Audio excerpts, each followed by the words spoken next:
आज की कक्षा में आपका स्वागत। आज हम अध्याय 11 की प्रश्नावली 11.2 का चौथा प्रश्न हल करने जा रहे हैं। प्रश्न इस तरह से है, एक चतुर्भुज आकार के खेत का विकर्ण 24 मीटर है और शेष सम्मुख शीर्षों से इस विकर्ण पर खींचे गए लंब 8 मीटर एवं 13 मीटर हैं। खेत का क्षेत्रफल ज्ञात कीजिए। तो आइए शुरू करते हैं।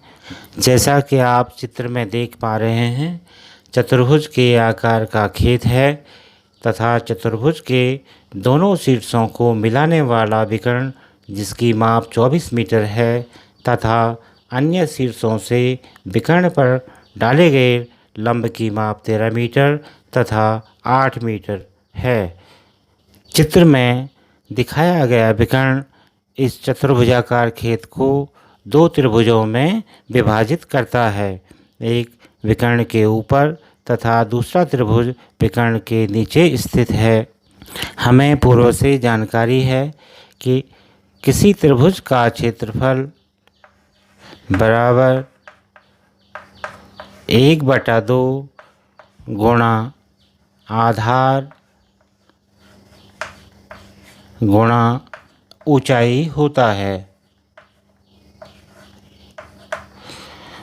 तो इस सूत्र के प्रयोग द्वारा हम यहाँ पहले विकर्ण के ऊपर स्थित त्रिभुज का क्षेत्रफल ज्ञात करेंगे और उसके पश्चात विकर्ण के नीचे स्थित त्रिभुज का क्षेत्रफल ज्ञात करेंगे और उसके बाद दोनों त्रिभुजों के क्षेत्रफल को जोड़कर पूरे चतुर्भुज के आकार के खेत का क्षेत्रफल ज्ञात करेंगे।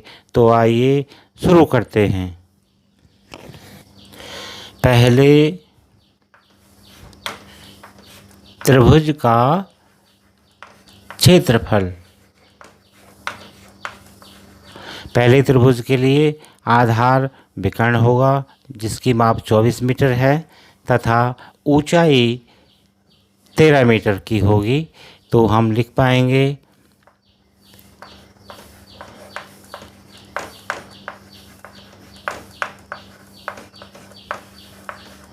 1/2 गुणा आधार गुणा गया ऊंचाई या 1/2 गुणा आधार यानी 24 मीटर गुणा ऊंचाई यानी 13 मीटर। यहाँ हम 2 का भाग 24 में दे सकते हैं। 2 का भाग 24 में 12 बार जाएगा तो आगे हम इसे लिख पाएंगे 12 गुणा गया 13।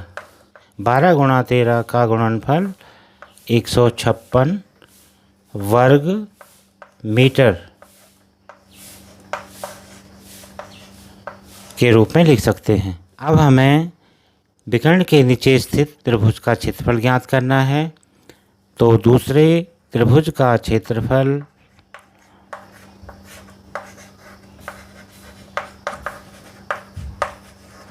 बराबर 1/2 गुणा आधार गुणा ऊंचाई बराबर 1/2 गुणा आधार 24 ही रहेगा गुणा ऊंचाई यहाँ पर 8 मीटर है और इससे हम लिख पाएंगे 2 का भाग 24 में 12 बार।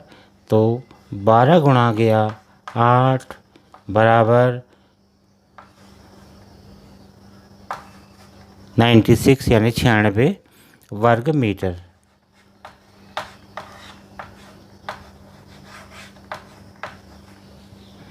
यहाँ हम चतुर्भुजाकार खेत के दोनों हिस्सों यानी दोनों त्रिभुजों का क्षेत्रफल ज्ञात कर चुके हैं।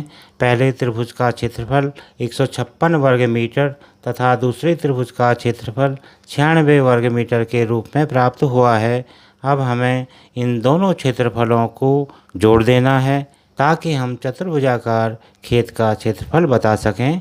चतुर्भुजाकार खेत का क्षेत्रफल यानी पहले त्रिभुज का क्षेत्रफल धन दूसरे त्रिभुज का क्षेत्रफल 156 धन 96 बराबर 252 वर्ग मीटर। इस तरह से पूरे चतुर्भुजाकार खेत का क्षेत्रफल 252 वर्ग मीटर के रूप में प्राप्त हो चुका है।